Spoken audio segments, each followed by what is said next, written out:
This is typical Trump trying to create as much pressure and chaos on a bilateral basis as possible so that he can, in the end, claim victory by solving or at least ameliorating the problem which he's created. What is going on here is a continued negotiation tactic. There should be saner heads on both the U.S. and Indian side.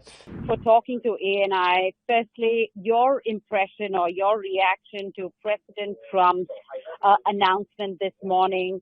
What do you make of it? 25% tariffs on India plus penalties.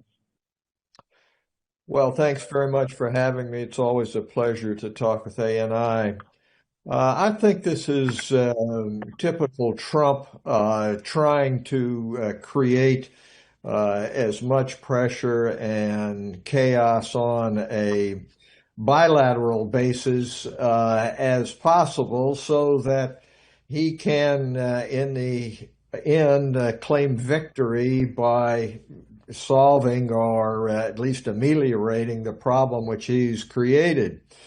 The basic difficulty is the abandonment by President Trump of the multilateral approach to international trade as embodied since World War II, first in the General Agreement on Tariffs and Trade and then in the WTO. That having been said, it seems to me that what is going on here is a continued negotiation tactic. You will recall that when Prime Minister Modi was in Washington back in the early days of this Trump administration, the timetable which had been set was the fall. And of course, Trump has moved up a lot of the negotiations and is trying to get this one closed as well. So I think that there is no need to panic, and I think that there should be saner heads on both the U.S. and Indian side that can come to an agreement.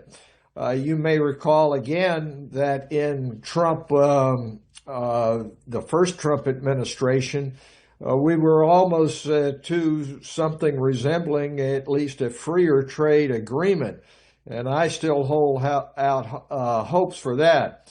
That having been said, there are a couple of new elements in this. One is that he has, for the first time, introduced the Russian aspect of the equation.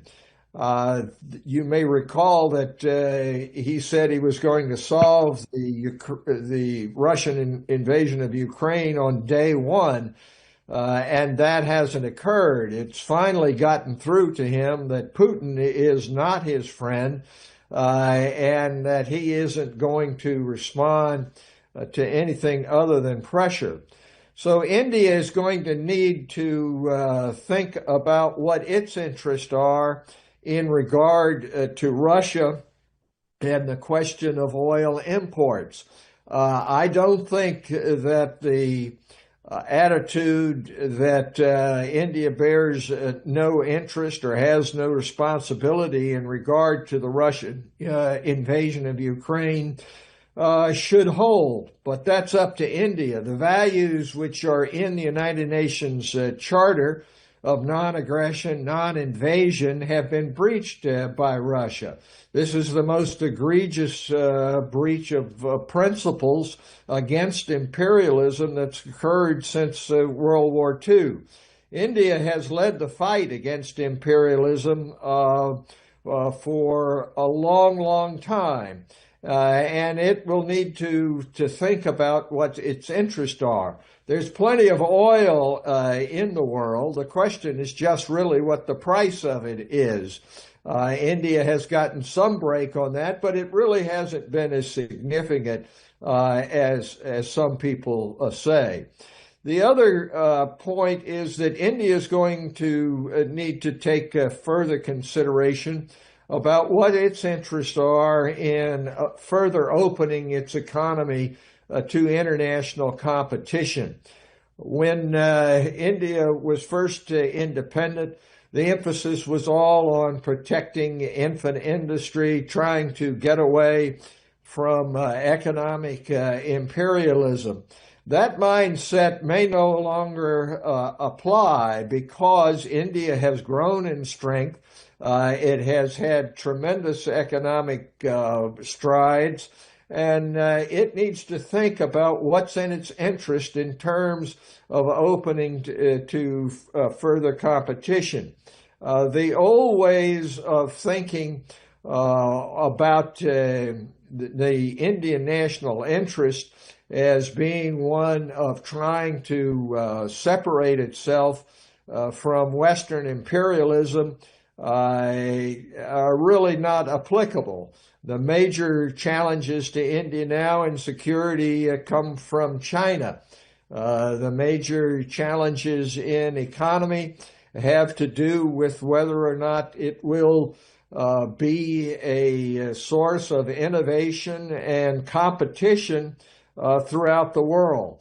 So these things are up to India, but I think that it's very unfortunate that President Trump is taking this completely transactional bilateral approach as opposed to one which has stood the world in good stead since World War II, and is one which India should be a leader in. I would say I think there's opportunity here for India. The world needs leadership. It doesn't have it with Donald Trump. Donald Trump is a my way or the highway sort of guy, and in the medium to long run, that isn't going to work.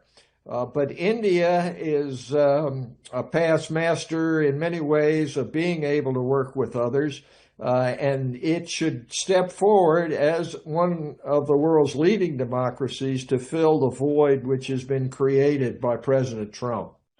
Well, if we talk about, the play out in terms of the deal, since 3 weeks we've been hearing from the president that a deal would be out sometime soon. So what really has played out in these 3 weeks? Do you have something to share at this point? Well, I think the major sticking point has been in regard to agriculture. It seems to me that that's a very politically salient issue for good reason in India. It seems to me that the Modi administration understands the need for greater opening in regard to agriculture, but it is just not in the cards to be able to simply abandon the kinds of protection that small farmers particularly need now. But I don't think that that is an insurmountable problem. And I do think that there are steps which can be taken from the Indian side in other areas to make up for that. And apparently one of those is now in regard to stepping forward and doing what India has talked about in the past in regard to Ukraine, Russia, and providing leadership in the international security area. In terms of the president's criticism of India relying on Russia in terms of the energy, is this really a shift of the U.S.-India strategic partnership? Well, I think that the shift came when Russia invaded Ukraine, and in order to provide the wherewithal to continue this sort of imperialistic venture, it cut prices to India and to others, particularly to China, in order to keep the revenue flowing. But India can take measures with many other sources in regard to oil.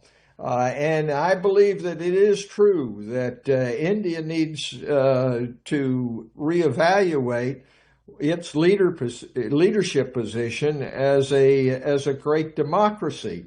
And as far as I can see, the values which are expressed by authoritarian regimes are not those of India, but it is up to India to decide in the longer run where its interest in being a world leader lie.